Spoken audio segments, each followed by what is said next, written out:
Review menu.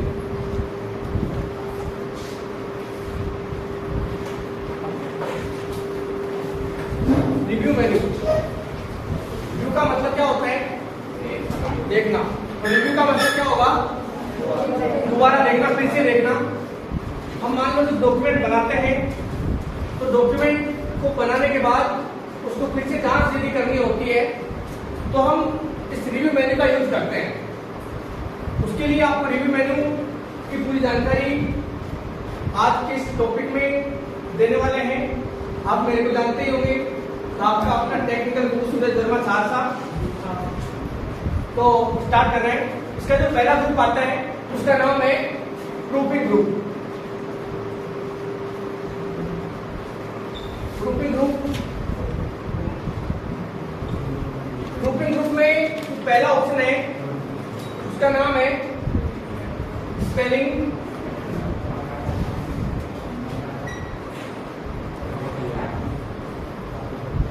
And grammar. Option number 1 है इसका spelling and grammar. Option number 2 research.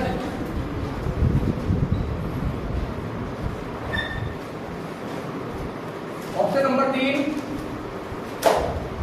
Resource.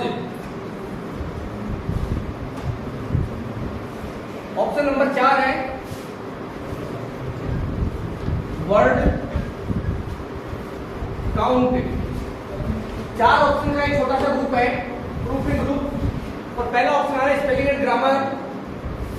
इसमें पहला जो ऑप्शन है स्पेलिंग एंड ग्रामर, इसकी हम बात करें तो इसका यूज हम कब करते हैं? इसका यूज तब करते हैं, आपने देखा होगा जब हम वर्ड में टाइप करते हैं कोई भी नाम या फिर कोई वर्ड गलत हो जाए तो उसके नीचे एक रेड लाइन आती है। हम विशेषकर जब नाम लिखते हैं तो नाम के नीचे रेड लाइन आता है। उस रेड लाइन के बारे में अगर आपको जानना है तो इस स्पेलिंग एंड ग्रामर ऑप्शन के बारे में जानना है। तो रेड लाइन क्यों आती है? रेड लाइन इसलिए आती है कि आपने जो शब्द लिखा है वो शब्द गलत है, वो शब्द गलत है और उस गलत शब्द को सही करने के लिए, उसकी जांच करने के लिए यदि गलत है तो जो है क्या है, ये अगर आपको जानना है तो उसके लिए आपको स्पेलिंग एंड ग्रामर ऑप्शन पे क्लिक करना पड़ेगा। जैसे ही आप इसके ऊपर क्लिक करेंगे तो एक स्पेलिंग एंड ग्रामर का जो डायलॉग बॉक्स है वो ओपन होगा और उस डायलॉग बॉक्स में कुछ ऑप्शंस होंगे और वो ऑप्शन होंगे नंबर 1 इग्नोर। इग्नोर ऑप्शन आएगा पहला। Option number 2 ignore all. Option number 3 change. Option number 4 change all. और ये जो बच गए ऑप्शन इधर लिख देता हूं। 5वां ऑप्शन आता है add to dictionary. Option number 6 आता है ऑटो करेक्ट। ऑटो करेक्ट कल बात भी कर रहे थे इसके बारे में, इन सब के बारे में। पहला ऑप्शन यदि अगर इग्नोर आ रहा है, इग्नोर क्या कहना चाहते हैं? इग्नोर का मतलब होता है अनदेखा करना। अगर मान लो किसी वर्ड के नीचे रेड लाइन आ रहा है, ग्रीन लाइन आ रहा है, 2 प्रकार की लाइन आती है, रेड भी आती है, ग्रीन भी आती है। जिस वर्ड के नीचे रेड लाइन आती है इसका मतलब है कि वो शब्द गलत है। अब आप ये कहेंगे साहब हमारा नाम गलत क्यों है? नाम जो भी आप लिखेंगे तो नाम कंप्यूटर की डिक्शनरी में ऐड नहीं है, और जो शब्द कंप्यूटर की डिक्शनरी में ऐड नहीं होता है, उसके शब्दकोश में ऐड नहीं होता है, तो वो शब्द हमेशा गलत ही रहता है। और उसको सही करने के लिए स्पेलिंग एंड ग्रामर ऑप्शन का यूज करना पड़ता है। सही करने के लिए भी आपसे पूछता है, हो सकता है आप उसको सही नहीं करना चाहते हो। अब सही जैसे मान लो आपने आपका नाम लिखा, उस नाम की स्पेलिंग, जैसे किसी का नाम है अंकित, अंकित की स्पेलिंग क्या होगी? ANKIT। आप कहेंगे साहब हमारा नाम तो बिल्कुल सही है, गलत कैसे है?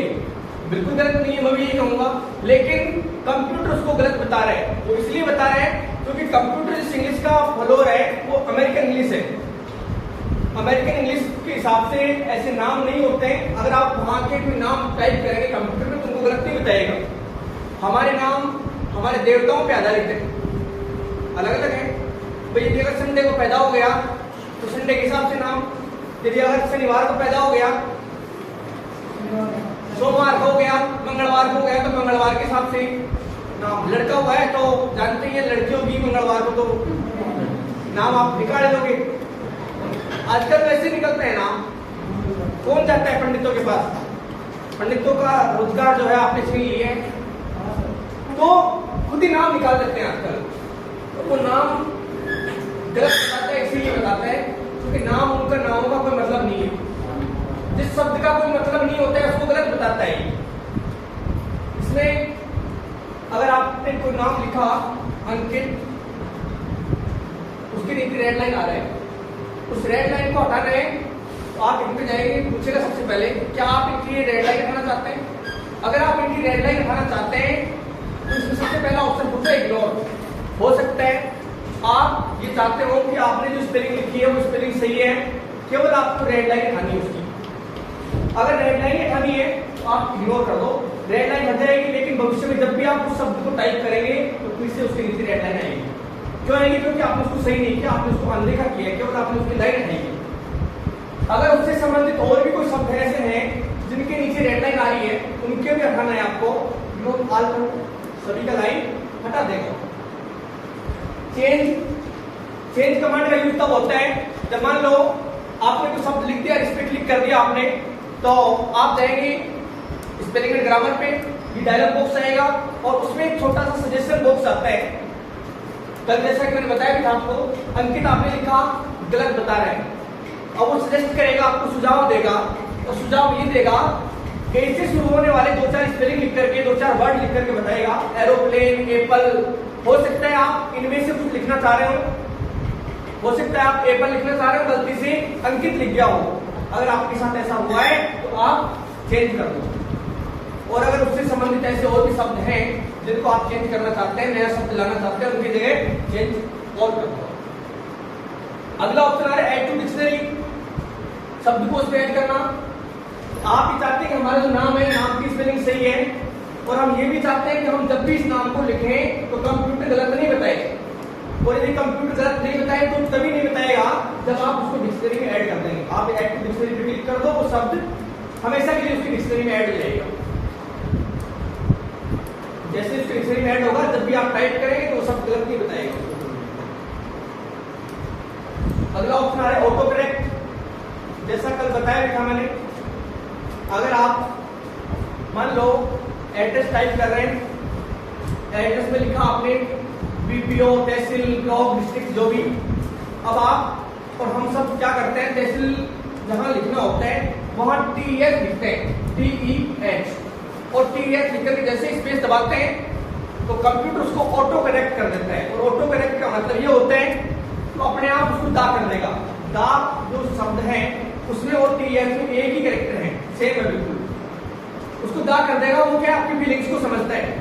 उसका मतलब ये कि आप दा लिखना चाह रहे थे, गलती से आपसे ये टाइप हो गया, आप उसको दा रहे थे, फिर आप ये कहें कि नहीं साहब मुझे तो TH करना है तो कंट्रोल Z कर दो, अनडू कमांड होता है उसको लागू कर दो, वापस आ जाएगा वो, ठीक है। इस प्रकार इस कमांड का हम यूज करते हैं। अगला ऑप्शन आपके पास है, ये क्लियर है। अगला ऑप्शन आ रहा है रिसर्च। रिसर्च का मतलब जानते हैं, ज्यादा जानकारी प्राप्त करना। अगर आप MS वर्ड में काम कर रहे हैं, कंप्यूटर में नेट में नहीं चल रहे हैं, ऑफलाइन आप काम कर रहे हैं, तो आप अगर चाहते हैं किसी शब्द के बारे में ज्यादा जानकारी प्राप्त करना, तो आप इस कमांड के द्वारा प्राप्त कर सकते हैं। मान लो आपको जरूरत पड़ जाए, जो इंग्लिश में जब टेंस पढ़ते हैं उसमें वर्ब चलती है, फर्स्ट वर्ब, सेकंड, थर्ड, 3 उसकी जो क्रियाएं जो होती हैं, वर्ब क्रियाएं होती है, तो जो फर्स्ट सेकंड थर्ड जो वर्ब है उनका यदि अगर आप यूज करना चाहे, वही जैसे गो, वेंट, गॉन, 3 होती है। गो का हो गया गो, वेंट, गॉन।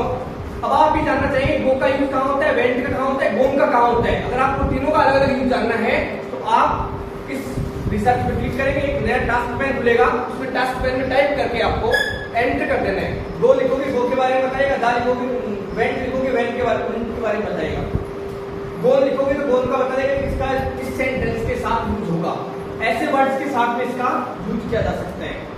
तो आप इसके बारे में ज्यादा जानकारी प्राप्त करनी हो, आप इस रिसर्च कमांड के द्वारा प्राप्त कर सकते हैं। क्लियर? क्लियर है सभी को? अगला ऑप्शन है थिसॉरसिस। अगर किसी वर्ड का सिनोनिम जानना हो आपको, पर्यायवाची, जैसे पर्यायवाची आपको जानना है होम का। होम का पर्यायवाची क्या होगा? क्या होगा? होम का पर्यायवाची क्या होगा? अरे अरे डर कोई नहीं, मतलब हो गया उसका हाउस। होम का पर्यायवाची होगा हाउस, बिल्डिंग, ये सब उसके पर्यायवाची होंगे। अगर किसी और भी शब्द का आपको पर्यायवाची जानना है, फादर का पर्यायवाची जानना है डैड, मॉम, बेटर, फादर।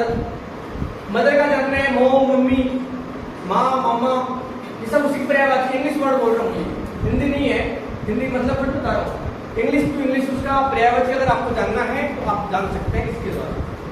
अगला ऑप्शन आ रहा है वर्ड काउंट। आपके डॉक्यूमेंट का स्टेटस पूरा बताने के लिए, जैसे मान लो आपने डॉक्यूमेंट में